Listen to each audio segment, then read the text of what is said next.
Okay, so I just want to go over a couple of things as quickly as possible, starting off with a review. We have our company mission statement that talks about what we want to do, what type of impact we want to have on our students. We also have Coach the Coaches meeting number one, which is a 30-minute video, which goes a little bit further into this. So I don't want to talk about that stuff too much, except for saying, please make sure you are absolutely familiar with it and how I want everyone to feel when they work with us. So our overriding mission statement information is we are looking to help get these kids who come in here who are excited about American Ninja Warrior or excited about playing on obstacles or something like that, and make sure that they have a fun experience where they actually do learn some skills. So in that process, we're helping them build confidence. And so we need to make sure that we give them things that are achievable based on their level, whether they are, if you're a new coach, you're probably starting off with beginners ages 4 to 6. And so grip strength is super important. And so anything that can develop that grip strength is going to be good. Make sure it's done in a safe way. And then overcoming fears, maybe hanging high from a bar, for example, might be a little bit challenging for them. I've seen adults with this issue, even when their feet are only 6 inches off the ground. I've seen adults who cannot drop down or take a hand off of the bar because they're that scared. So do not think that that's not a possibility. And so if you have a kid who can hang from a lower bar and then over time hang from a higher and higher bar, that can help. All right. So overcoming fears and building confidence goes hand in hand. Those are two very important things. And fun with movement, fun with playing. So we can't be too serious. We also need to look at our energy and how we speak to them and how we lead them. And so this stuff is all covered in that video, but that's like the nutshell of it. So now let's go on to actually coaching the skills. Over the years, I've developed some super basic curriculum stuff, and we use most of that in camps. So making sure to watch the camp videos playlists. There are 3. All right, one is for lower body skills, one is for upper body skills, and the other one is like general overall and includes even safety information. So making sure that you're absolutely familiar with those drills and skills. So for example, I say drills because the agility ladder is something that's great for foot-eye coordination, total body coordination, getting the brain to think through movement patterns that can actually help somebody get more coordinated, which is going to help on obstacles later. So it could be a drill, or it could be a skill, and a super basic one is monkey bars, right? So knowing how to coach any skill, one skill, for 10 minutes, even up to 15 minutes if you are a master level coach. I don't expect you to start off like that, but that's where you want to get to. So how many progressions and regressions can you come up with? How many different hand styles for the monkey bars could you do, for example, right? And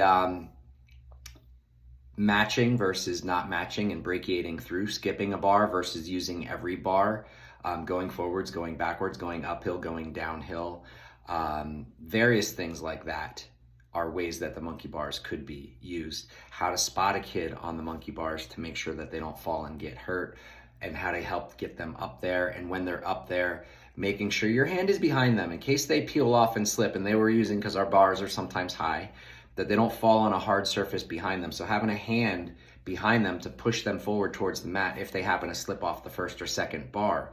Always being ready, putting yourself in between your student and harm, thinking of what the worst that could possibly happen so that you can prevent that by putting mats in the right place or positioning yourself in the right place, or maybe not doing something. So for example, the spinning pipe is something that I don't want beginners doing. Not within their first few sessions for sure. And if they seem to have pretty good balance, then maybe you can use, and we're talking the long pipe that spins on the wheel blocks, not rolling a pipe on the ground. That is absolutely a 100% no for beginners. But for the 10-foot pipe or some of the shorter ones on the wheels, we use the orange wheel blocks which can then be progressed to the gray wheel blocks, which can then be progressed to the other ones. And if you're training 4 to 6 year old beginners, you're probably not going to do this at all. Or if you do, you're using the orange wheel blocks only and you're putting heavy dumbbells inside, so it barely spins, if it spins at all. Okay? And like, I taught spinning pipe last night for probably close to 10 minutes. I used a variety of 5 different foot patterns that can be done, and I had them all do it at least 10 times. So we did a lot because that happens to be something that really challenges a lot of kids. And so that's why I don't want beginners. These were not beginners doing it, and they got it eventually. They're, I think, like an intermediate level, and they had a hard time. So anyway, positioning the spinning pipe so it's not too close to concrete or steel or anything like that is also good. And teaching your kids, this is not one of the basic safety things, but like when someone's doing precision bars and when someone's doing spinning pipe and they wobble all over the place trying to save their balance, they end up falling horizontally on top of the pipe instead of landing on their feet. And so talk to them about the most simple thing is like, if you fall, which is not an if, it's a when you fall, jump, land on your feet. Always stick on your feet. If you do fall, don't post your arm out and break your arm. So you're always, again, trying to coach them to have a safe and fun experience, not just a fun experience where maybe they get hurt, because then they can't come back, all right? So learn the camp curriculum, and that is the most basics. If you're taking over an existing group, know where that group's weakness is. It's typically pegboard. It's typically because of grip strength or upper body strength, and the pegboard's great for developing both of those. And there's a whole series of progressions and regressions on the pegboard that you can watch that video.